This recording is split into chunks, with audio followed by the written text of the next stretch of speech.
All right. Good morning, everyone. It's nice to see the room full. I'm Flavio, as Mike has just introduced, and today I'll be talking about scaling data streams with my buddy here, Till. I'll be talking about the part around Pravega of the stream data pipeline, and Till will be covering the Flink part. And jointly, we'll be talking about how to do scaling in a coordinated manner. So let's start with a bit of motivation. I probably don't have to spend a lot of time talking about streams. I'm sure a good chunk of this audience, if not everyone, has a good notion or a good sense of what streams are and what they're useful for. But a few words about it so that we are on the same page. There are lots of applications out there that produce a continuous amount of data or events, have social networks, have, online shopping, where you have end users just continuously producing events while they're browsing, while they are interacting with their social networks. But it's not only about people or end users. If you have like a fleet of servers and you want to monitor it, you might want to have those servers emitting events corresponding to like CPU utilization, memory utilization, I/O utilization, so that it can make sense and perhaps understand better how your resources are being utilized. A special case of that, which is pretty popular these days, you hear a lot of people talk about it, is IoT, where in very, very rough terms, is a bunch of sensors producing samples of data that you might want to collect, process to get insights out of it, or even act upon each one of those events. One interesting thing about these two last classes that I have mentioned is potentially we can have a lot more of these devices than we have people, and these devices can produce events at a much higher rate than people can. So that makes it very exciting engineering-wise, right, to make systems scalable, efficient, and so forth. Now, one very important observation for the context of this talk is that a lot of the workloads we know have cycles.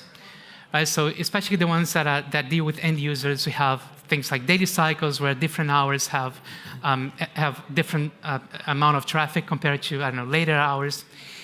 We can have weekly cycles where some days of the week get lower traffic compared to other days of the week. So work days tend to have higher traffic when tools that are related to work. We can have seasonal spikes or things like Christmas, Black Friday, all that kind of stuff that can generate spikes of traffic in your system. And of course, we can have unplanned stuff, right? So you can have workload spikes that you just didn't predict. There was no way to predict. I don't know if you are talking about a sensor application, if your sensors get pretty happy that some event happened and start producing at a higher rate, that could induce a spike in your workload. But then the question is, how do we actually deal with the spikes? The classic way of doing this, which is not necessarily desirable, is to over-provision. Right? You throw money, you throw hardware at it, and you make sure that you always have enough resources to cope with such a workload. But what if you don't want to do that? What if you want to do better than that? And this is exactly what this talk is about: how to cope with such spikes, with such workload variations, without having to over-provision.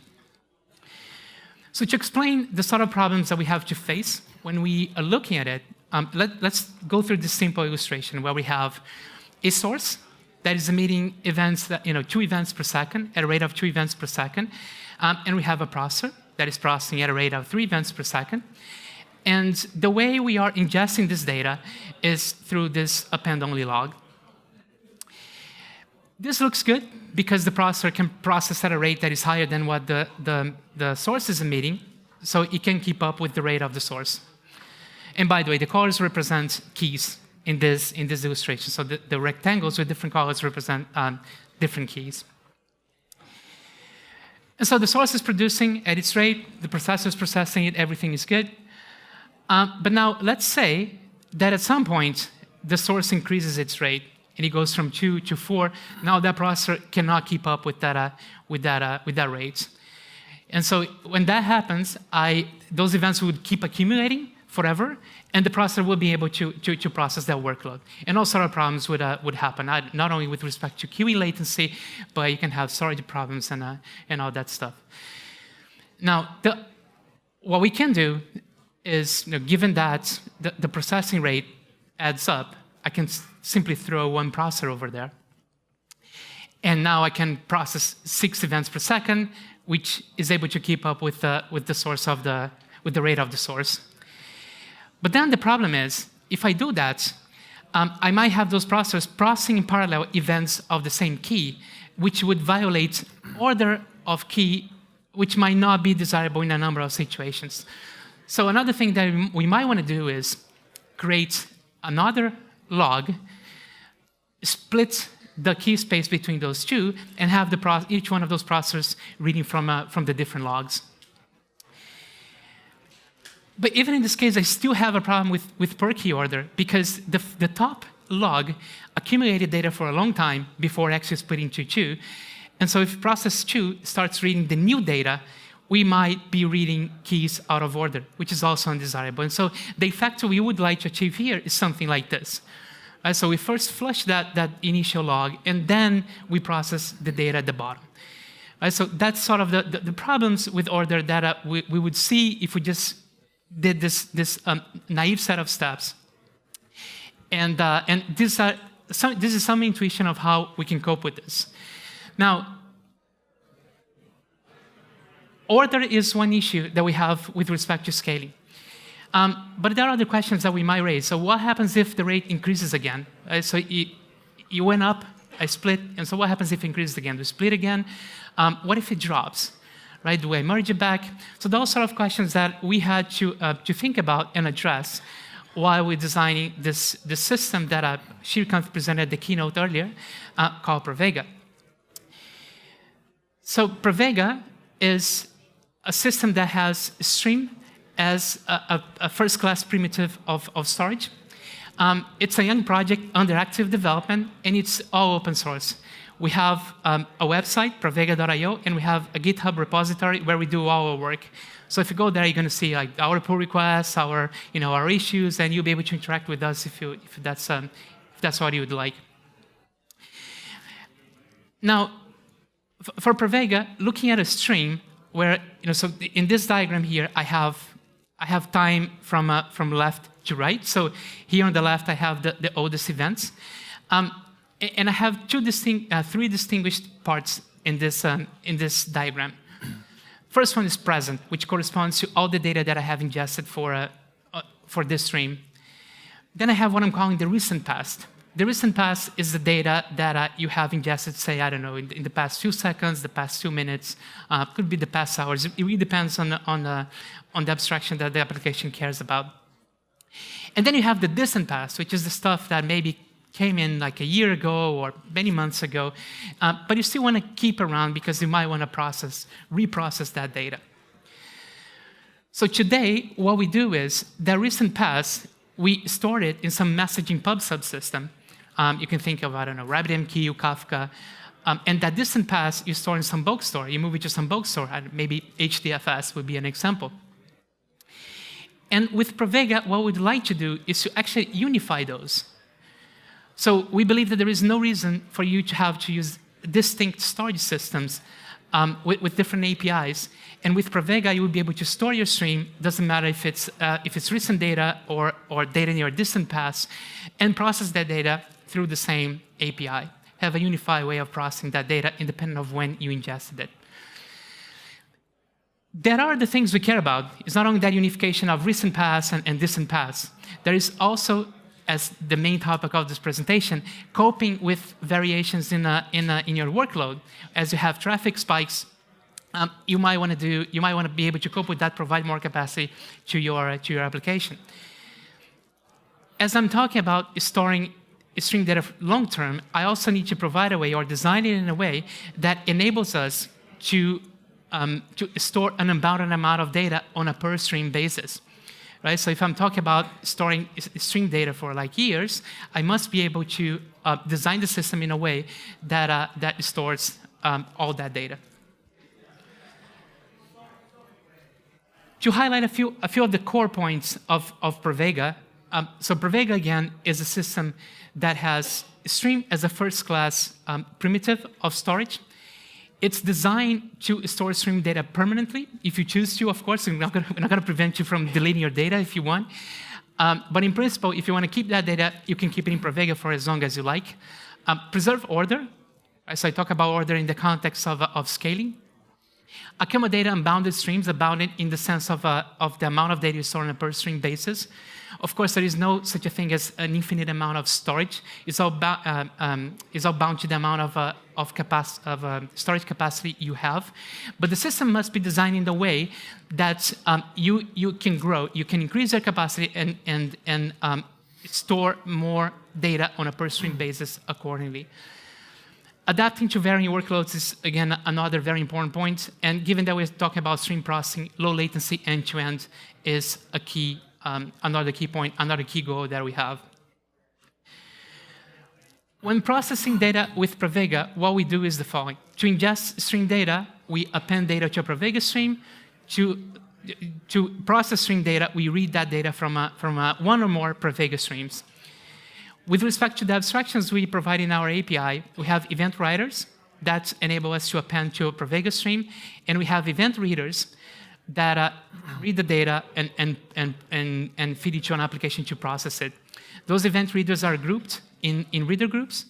The reader groups provide the ability of balancing the loads of the stream or the streams across the readers, and is also flexible enough that allows us to grow and shrink. In fact, in the demo we're going to give towards the end of the talk, Silvio is going to be showing exactly that. So the set of readers growing and shrinking. To be able to do that, we need to design a Pravega stream in such a way that I can have this flexibility of partitioning the load. So a Pravega stream is a composition of segments, where a segment is an append-only structure. It stores a sequence of bytes that we append to. What can we do with streams, with segments? One thing is providing parallelism. So I can put, like in previous systems that we have seen, like, I don't know, Kafka, where you have partitions, you can put segments in parallel, and you can have the writers appending to those segments in parallel. To decide where append should go, we use a routing key that's application provided, and the appends for a given routing key are consistent with respect to the key. Now, those segments can be sealed. So when I seal a segment, I can no longer append to the segment. But then you're probably thinking, okay, so how's that even useful, right? How is sealing a segment useful for me? Well, it's useful in a number of ways, including scaling. Like, one thing I can do is I can take two sealed segments, concatenate a third one that is open, and call it a stream. If I'm appending to that stream, I'm appending to the open segment. But I can go even further and have an arbitrary number of those sealed segments and call that a stream. And one nice thing of that, one nice thing out of this observation is that by having this scheme, I'm not limiting the amount of data of a stream to the capacity of a single server. Because I'm breaking it down into segments and I'm able to seal segments, I can spread this load across a fleet of servers. And again, the set of servers you're using is not bounded, and so you can have as many as you like, depending on the capacity you wish to provide. But it's not only this linear composition. I've talked about parallelism, so I can put segments in parallel, can put these two sealed segments in parallel, concatenate an open one, and also call that a stream. And this is very useful in the context of the core topic of this presentation, which is stream scaling. So in Pravega, when we have this feature that allows a stream to scale up and down, what happens is when you tell Pravega to scale automatically, it's going to monitor the load of a segment. If the segment is declared hot, then what I'm going to do, as shown here, so I'm going to seal that segment and create two new ones and put them in parallel, so giving more parallelism, more capacity to the application. If you look at how a stream evolves over time, this is a very good representation. We have on the x-axis time, and on the y-axis we have the routing key space. So we start again with a single segment, with segment 1, which owns the whole routing key space. Now, at time t0, we determine that segment 1 is hot. And so we decide to split it up. We split it up into segments 2 and 3. Now, that key space range is split between the two segments. Then later, at time t1, segment 2 is declared hot, and so we split into 4 and 5, but segment 3 is still fine, and so it keeps going. There is no change to segment 3. And later, at time t2, segments 4 and 5 merge back because they have cooled down. And so we have segment 6, segment 6 along with segment 3, which is the final configuration of this example. One thing that you might have noticed, based on the previous discussion, is that the mapping of the routing key space to segments is not static.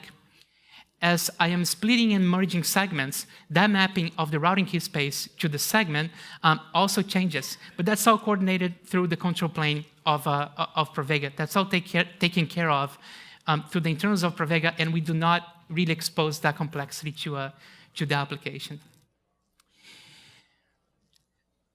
Let's look at a more concrete case. So this is a heat map showing the state of segments over time for a toy application that we deployed in one of our clusters. So what we observe here is well, actually, I need to explain the color code first. So the light blue means that the segment is lightly loaded. Bright red means that the segment is heavily loaded. And so here on the left-hand side, I have a number of segments, and I notice that over time, as I move towards the right, I see them merging down to a minimum between 3 and 5 a.m., where I have only 2 segments, and then around 6 a.m. it starts picking up again, and the segments start to split up. So the feeling we get from this is that here I have traffic, then traffic drops and the segments merge, and then towards the end we have them splitting again as we get more traffic. And this is exactly what we have. So this was generated using this traffic, which is one day from this New York City yellow taxi trip records. There's actually 12 hours in that data set, and we see that. In the beginning, we have some traffic, then it drops slowly down to a minimum, and then it goes up again. If we put those two charts together, that's what we see, right? So as traffic drops, we see the segments merging down to a minimum, and then as you get more traffic, as traffic picks up, they start splitting again. This is exactly the kind of effect that we expect to see with a Pravega stream in production. Let me now move on and talk to how do I actually control stream scaling. We have scaling policies. It's configured on a per stream basis, and you can turn it off, right? Make it fixed, or you can tell Pravega to do it based on bytes per second with a target on bytes per second, or on a target on events per second. So one is on volume of bytes, the other is on volume of events. To auto scale. Internally, the mechanism we currently have is the following. We have a target that is specifying the configuration of the stream. Then every 2 minutes, we report a few rates: 2-minute rate, 5-minute rate, 10-minute rate, and 20-minute rate. For scaling up, if one of those conditions happen, so it's a disjunction, if the 2-minute rate is greater than 5 times the target, we scale up. If the 5-minute rate is greater than 2 times, we scale up. If the 10-minute rate is greater than the target, then we also scale up. If one of those happens, then we scale up. And the rationale for this is that we really, if it's really, really hot, so we need to split, but we don't want to be splitting all the time. And so for the target, we really require that it is like that for at least a 10-minute period. For scaling down, we have a conjunction. So those two conditions need to hold. So 2-minute rate, 5-minute rate, and 10-minute rate needs to be, they all need to be smaller than the target, and the 20-minute rate needs to be less than half. This is what we have currently set. I talked about order. Let me cover a bit about the read order.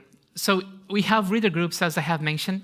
In this example, I have a reader group with 2 readers, and I have a stream currently with 2 segments. So both are reading from those segments. At some point, segment 1 is splits, so there is a scale-up event, right? And now segment 1 is sealed. Segments 3 and 4 become the new open segments, successors of segment 1. The top reader is unaware of that split, right? So it doesn't know anything about it. At some point, it's going to hit the end of that segment, right? It's going to find that the segment is sealed. So what it's going to do is going to go to the control plane of Pravega, and it's going to get the successors, which are 3 and 4. At that point, it's going to update the reader group state to say, hey, segments 3 and 4 are available for reading. Because it's idle, it's going to pick one of those segments, segment 3. And in step 5, I have the bottom reader actually picking segment 4. So the final assignment is top reader with segment 3 and bottom reader with segments 2 and 4. So I've shown it this way to illustrate that it's not necessarily the reader that found the split that will pick all the successors, because otherwise we wouldn't be really balancing the load if we did that. And so it is possible, and in fact it does happen, that other readers pick up successors based on their current load. All right, so the last part before I pass the token to Till is about building pipelines. So what happens downstream? Right? So Pravega can scale up and down, but what happens downstream? So to illustrate the problem, which is to give the intuition of what the problem is and why we start thinking about this is the following. So we have a source, and let's say that we have 2 stages, right? We have 2 stages in a linear form. At some point, that source becomes a big source, and that first stage is able to scale, but the second stage isn't. Now I have a problem because that second stage is not able to keep up with the loads. And so if I rename those things and call, first stage Pravega and the second app, which could be Flink job, then it would be a problem if downstream, if Flink were not able to scale. But to be able to do that, the app downstream must be able to learn when to scale. It must be able to learn things about what's happening upstream. And so to do that, we provide signals. We provide a couple of mechanisms that signal downstream what is the state of things so that the application can decide whether to scale or not. We have 2 primary mechanisms on the reader group. One is a listener API that allows the application to learn that there has more segments or fewer segments, that the number of segments has changed.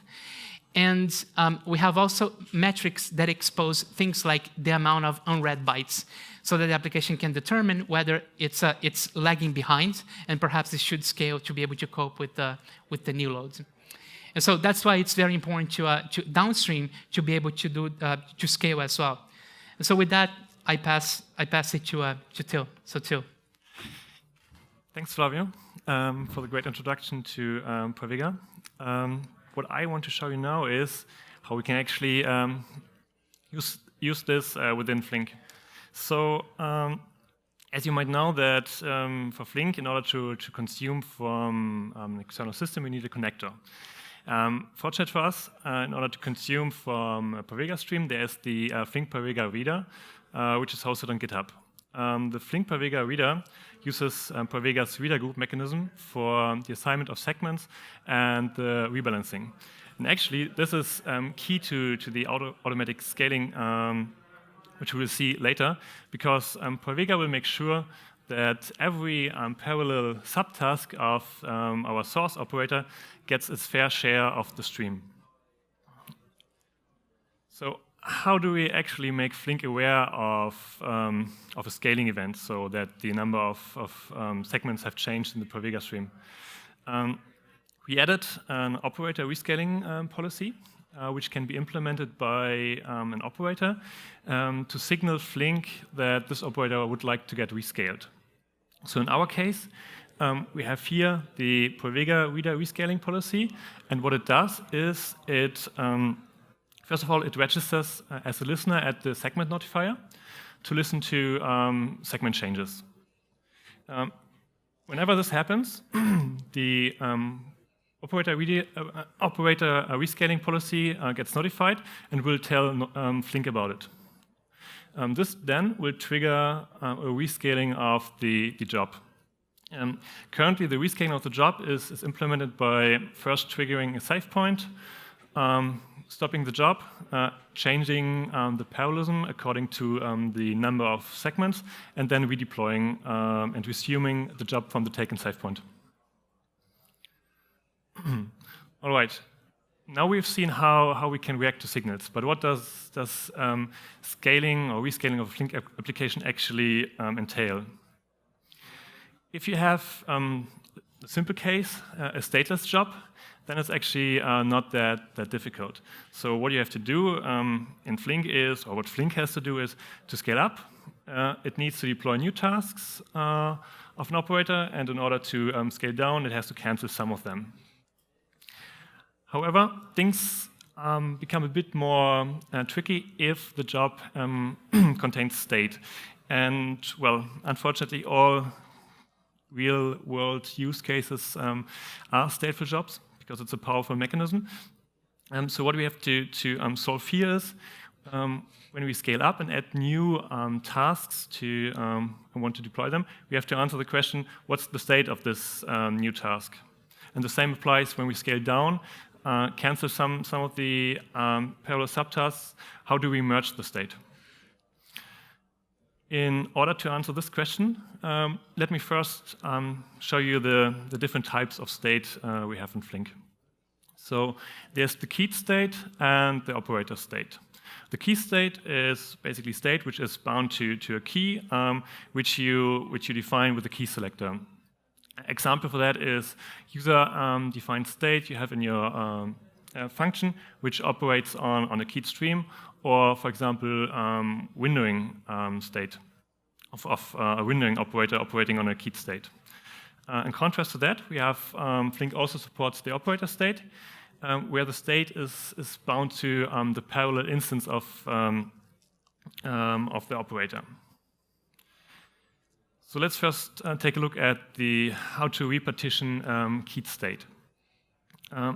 We follow here a similar approach to consistent hashing, meaning that we split the key space up into key groups using the hash of the key, and then using the key groups as units to repartitional units, which are assigned to the operators.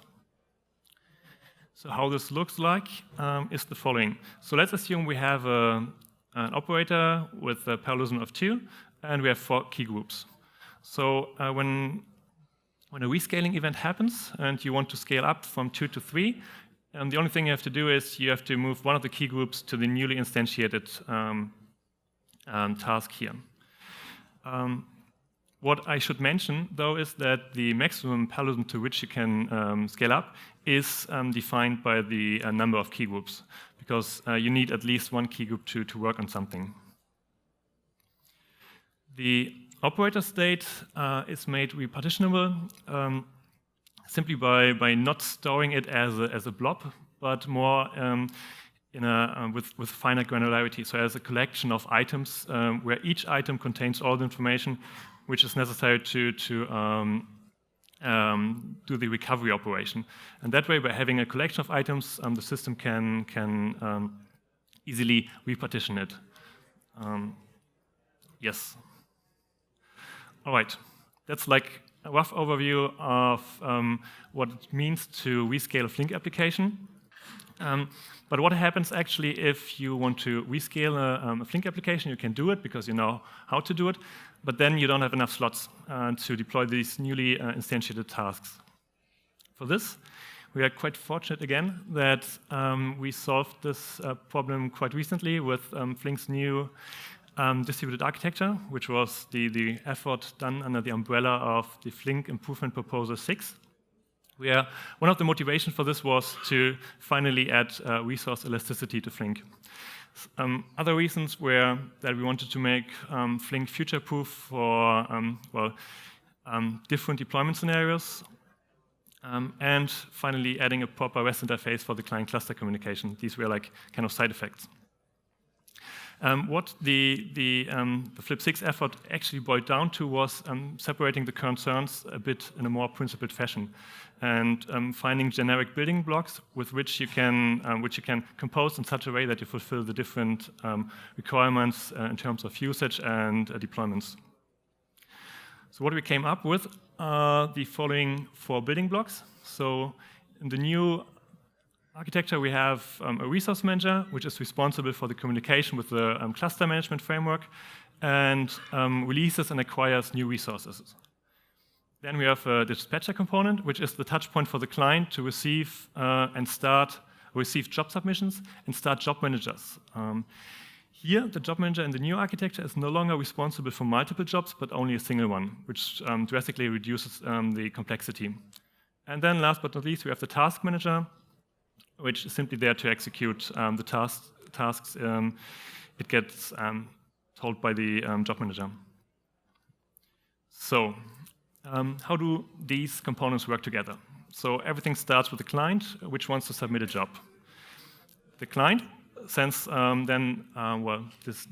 call to the dispatcher containing the job. The dispatcher will then spawn a job manager, which is responsible for running the job.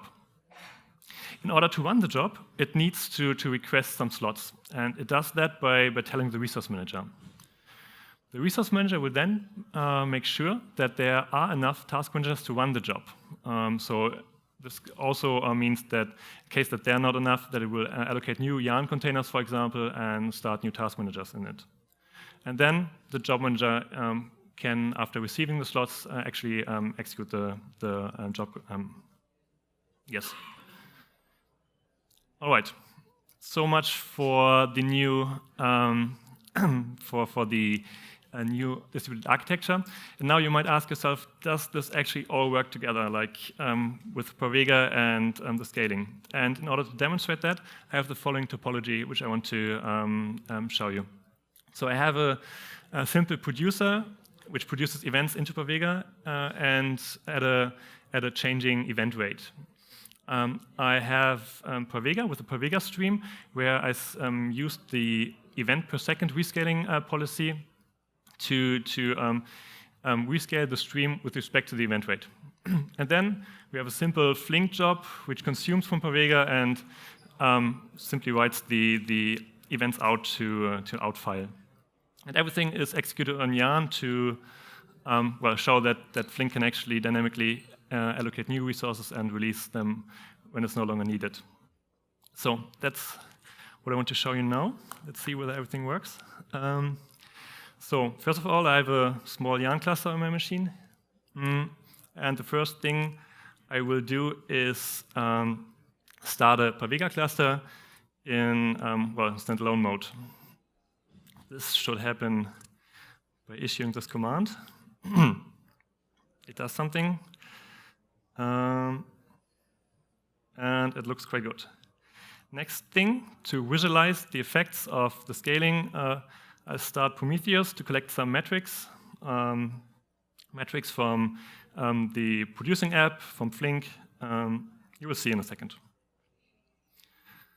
All right, this is my small app with which I produce events and ingest them into Flink. And at the moment, I produce 2 events per second. So it's not big data, but for demo purposes, it should be enough. Then one thing is to monitor the segments. This is just a tool. And the last thing is a Flink job, which I will deploy on yarn. So here I choose the yarn cluster as deployment target, and the simple job which consumes from Pravega and writes the events to the out file. All right, let's see whether this is working. Looks so far so good. Yes, the job got deployed. Let's check whether it actually happened.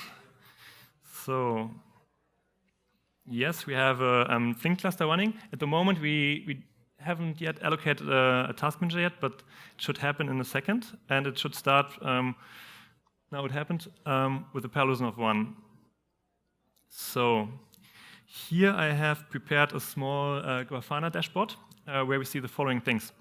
So at the top left, in the top left graph, you see the current event rate with which we produce into Pravega. Here, in the top right graph, we see the current number of segments in our Pravega stream. At the bottom left graph, we see the current number of Flink task managers. And here we see the accumulated ingestion rate into Flink, so how much events are consumed by the Flink Pravega readers. All right, this looks good so far. Now let's increase the event rate with which we produce. Let's first put it to 30 events per second. Okay, so what the first thing you should see, hopefully, is that the event rate goes up with which we produce. So far, so good. Now it takes a little bit for Pravega because it, as Flavio has said, it computes some averages and has the to fulfill the rescaling condition to scale up the number of segments. This should be seen here, and it just happened. So we scaled from 1 segment to 2. So the next thing which should happen, hopefully, is that Flink gets notified about it, takes a save point, restarts the job with an increased parallelism, and for that, it needs to acquire a new task manager, which just happened here.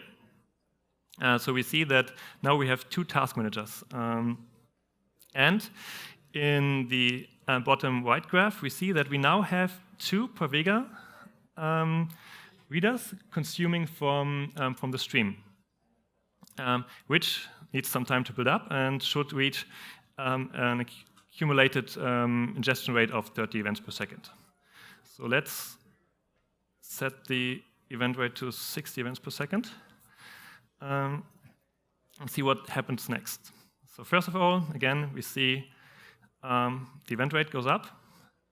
Next thing should hopefully happen that Pravega noticed that it should scale up as well, because I forgot to mention that I set the event rate, the target event rate for the Pravega stream to 10 events. So now it scales up to 4 segments. And let's see whether Flink is actually, yes, it allocated 2 more task managers to execute the job now with the parallelism of 4. And you also see that here, slowly the new deployed readers start consuming. And yes, that's basically it. So we see that, and this also, of course, works the other way by like scaling down. But due to the time, I will skip this part and go to the wrap-up of our talk. All right. So what we've seen today, I hope, is that Pravega is a great stream storage system, which allows you to ingest data at a scalable ingestion supports scalable ingestion of data, and allows downstream applications to also scale with respect to the number of segments you have in the stream. Flink is a good consumer of these of Pravega streams. It allows to rescale stateful jobs, and now with the flip 6 changes also supports full resource elasticity. The missing piece to fuse or to connect Pravega and Flink are the operator rescaling policies to integrate the signal of segment changes with Flink. This, however, is work in progress and still needs some polishing. And yeah, so if you want to get active there and help with the feedback and ideas, I highly appreciate, or the community, the Flink community, highly appreciate this. But with that, combining Pravega and Apache Flink, you will be able to build end-to-end scalable data pipelines with which over and under provisioning problems will hopefully belong to the past. And with that, we come to the end of our talk. Thanks a lot for your attention. We have time for just a couple of questions, if anyone has questions.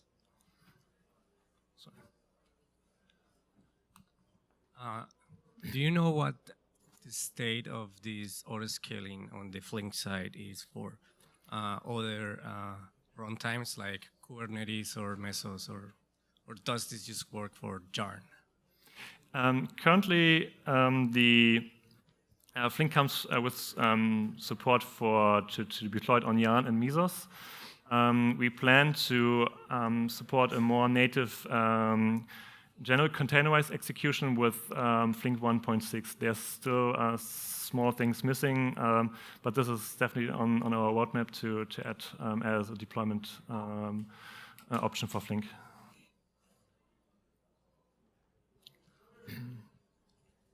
Yeah, maybe this question for Flavio about the segments. So I do understand when you want to scale up, you want to split your segments. When you want to scale down, why you want to scale down the segments? You can still distribute the same segments to a smaller number of applications, yeah? You can do that from an application perspective. It's all good. If you have if you have more segments and the application is able to process it, from its perspective, it's fine to remain like that. But you want to save resources, right? If you deploy a cluster and you are sharing that cluster across many applications, you want to use as few resources as possible. So my second and last question. So is this the same problem that we have with partitions, Kafka? The same problem. In what sense would be the same problem? No. Okay, thanks. No, I'm asking you. No, because with Kafka, if you have more partitions, then you have a scalability issue with the number of partitions. What's the overhead and the cost of having more segments? What's the cost here? The cost for Pravega or the cost for the application? For Pravega. Well, so for Pravega, we manage the metadata in the same way. So we have a control plane that we have designed to be scalable and to minimize that overhead as much as possible. So even if you have a lot of segments, the application is not necessarily aware of all those. Like I have shown you that graph that had like a lot of segments. No client at a single time needs to be aware of all those segments. You only need to be aware of the current segments that it's reading or that it's actively appending to. Right? So it's a limited number of segments, even though the stream itself could have a large number. Yep. All right, everyone, we've run out of time, so one more round of applause for Till and Flavio, please.